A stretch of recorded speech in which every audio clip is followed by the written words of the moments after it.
Bonjour à tous, bienvenue à l'atelier Énéagramme. Nous allons parler du zéro mental, du vide mental et finalement pourquoi certains d'entre nous on est attirés par ce vide mental.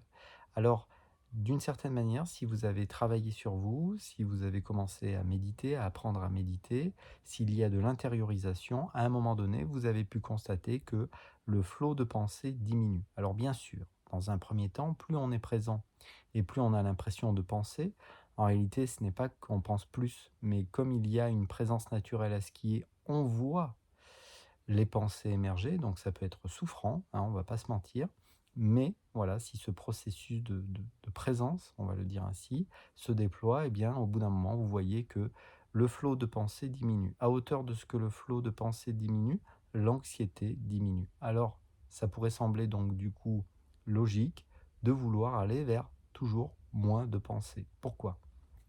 Parce que le rôle une pensée, si vous voulez, étiquette les choses. Et lorsqu'une chose est étiquetée par le mental, si vous suivez cet objet, qu'il soit matérialisé dans l'espace ou non, eh bien vous êtes séparé de la vie. Et quand vous êtes séparé de la vie, vous souffrez, que ce soit conscient ou inconscient. Donc naturellement, au bout d'un moment, on souhaite, et c'est naturel, peut-être. En tout cas, je vous mentirais si je vous disais que c'est une quête que je n'ai pas eue, on souhaite moins penser. Le flot de pensée diminue, la tranquillité s'installe, une paix arrive par moment, une paix qui ne dépend plus du film, c'est-à-dire qui ne dépend plus de ce qui se passe dans la vie, mais c'est bien une paix d'être.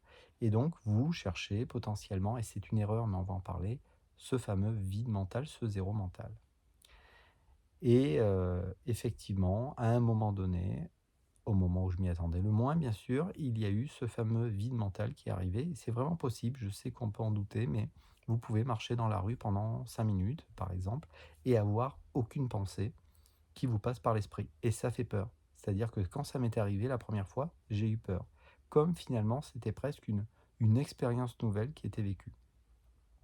Effectivement, tout était englobé, tout était là, tout était sous mes yeux, j'étais présent, mais il n'y avait plus de pensée. Et donc, je pensais que c'était la solution, alors que pas du tout.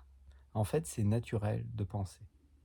Et si vous voulez ne plus penser, vous êtes encore dans une forme de séparation. Attention à l'ego spirituel. Alors, d'une certaine manière, il n'y a pas eu de quête spirituelle ici, mais potentiellement, certains d'entre nous, on pourrait penser que ça se situe à ce niveau-là, dans le fait d'arrêter de penser. Parce que une pensée étiquette la vie, et quand vous avez étiqueté la vie, eh bien naturellement, vous vous séparez du reste. Par exemple, vous marchez dans la rue, vous avez quelque chose sous les yeux, votre mental raconte quelque chose, et si vous regardez bien, ça émerge tout seul.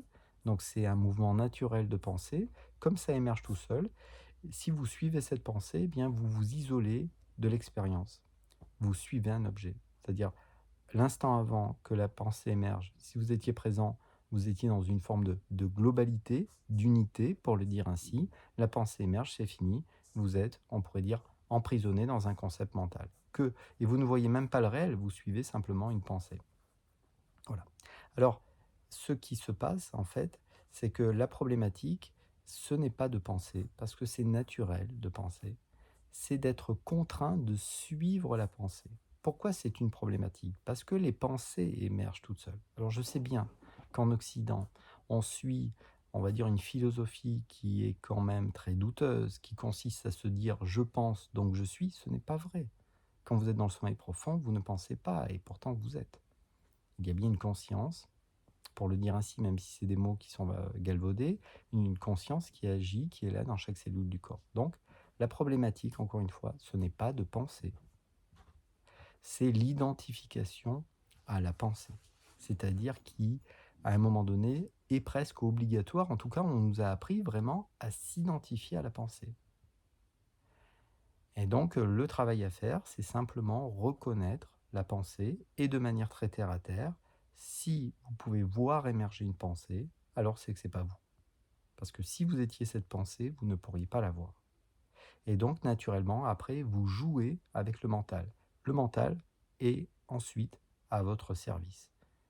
Et vous n'êtes plus, on pourrait dire, sous son empreinte systématique. Et en plus, une pensée a tendance à amener une autre pensée, donc vous rentrez dans un cycle qui lentement devient émotionnel. Donc, ce vide mental n'est pas une obligation, ce n'est pas une nécessité. Si c'est ce que vous souhaitez, eh bien allez-y, voilà, naturellement, par de la méditation, même si ici il n'y a pas vraiment eu un chemin vers la méditation.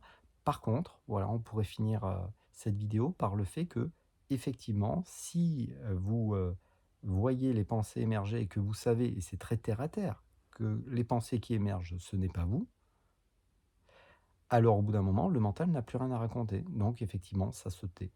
Ça se tait très souvent. Donc c'est pas très impressionnant, c'est sûr, c'est pas très charismatique, mais vous vivez depuis une paix, une tranquillité, quelque chose qui est difficile à effectivement à partager. Mais ça peut être vécu.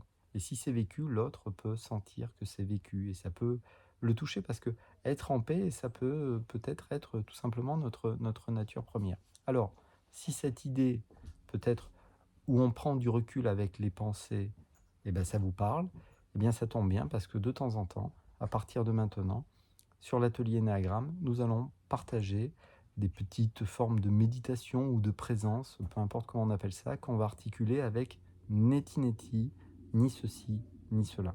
Donc je ne présente pas Neti Neti aujourd'hui, mais pour ceux qui en ont marre finalement d'être associés à une pensée qui émerge toute seule, parce que si encore c'était une pensée que j'avais décidée, mais quelle est ma prochaine pensée? Vous voyez bien que ça émerge tout seul. Donc, c'était une petite présentation finalement, cette vidéo, de certaines méditations qui vont venir et que l'on peut appeler Neti. Neti, c'est du sanskrit, ça veut dire ni ceci, ni cela. Peut-être à bientôt. Alors, si vous souhaitez un rendez-vous, c'est toujours possible, vous trouverez en description. Peut-être à bientôt, au revoir.